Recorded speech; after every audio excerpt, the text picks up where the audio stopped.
Welcome to my presentation on advancements in myoelectric control for prosthetic devices. In this presentation, I'll summarize and critique a 2021 review paper by Fleming et al., which explores how electromyographic signals, also known as EMG, can enhance the control of robotic prosthetic limbs. For convenience, this is paper 1 in the group of papers given to all students. This paper is especially relevant in the context of neuromechanics and bioelectricity of movement and ties directly into the themes and topics taught in this module.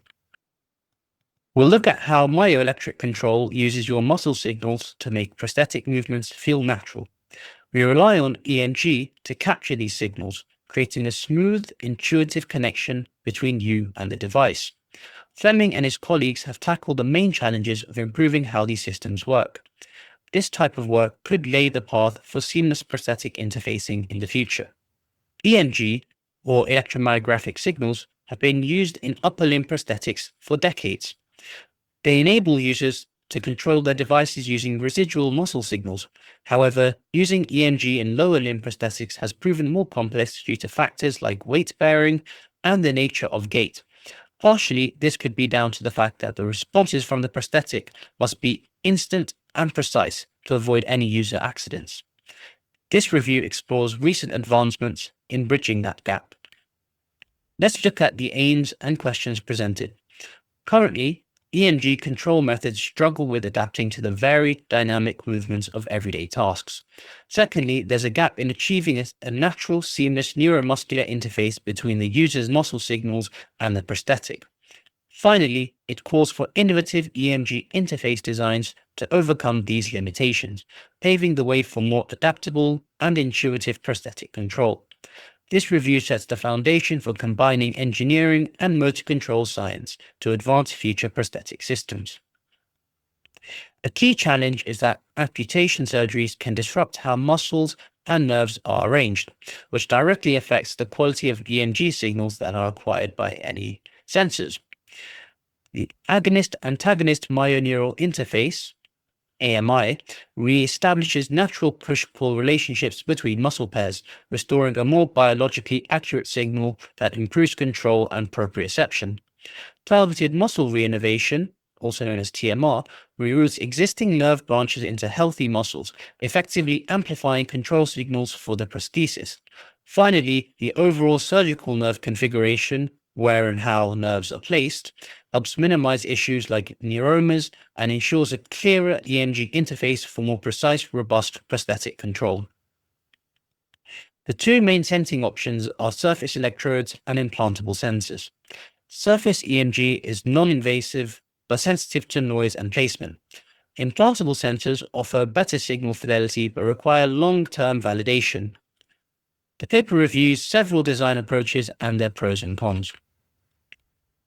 EMG control strategies generally fall into two categories: supervisory control and direct control.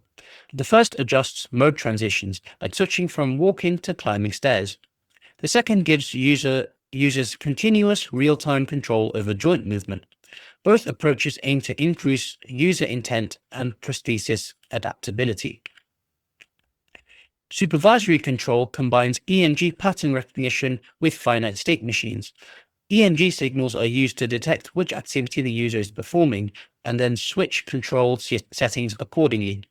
It's less demanding for users, but also less flexible for unexpected tasks or transitions.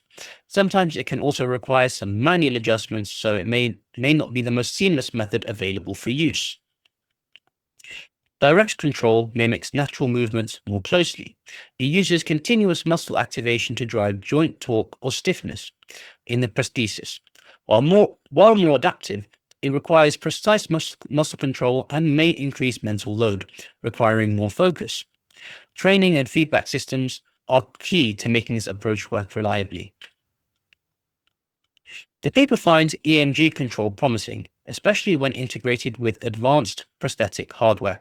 However, it emphasizes that no commercial lower limb prosthesis currently uses EMG control extensively, and there is a significant gap between research and real-world application. One strength is the paper's comprehensive synthesis of literature and practical examples. It also presents a future-facing vision rooted in motor control theory. However, it lacks large-scale clinical trials, and some technological solutions are still speculative or untested in real-world environments. The authors recommend expanding research into training protocols, improving neural interfaces, and quantifying cognitive load during EMG control.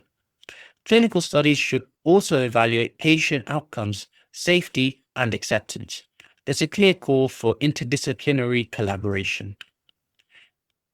In conclusion, this review highlights EMG control as a crucial step towards more intuitive, adaptable prosthetic limbs. Personally, it helped me understand how bioelectricity, engineering, and neuroscience intersect to solve real human mobility challenges. It also reinforces the importance of translating lab innovations into clinical solutions to help real people in the world. Thank you so much for listening to my presentation.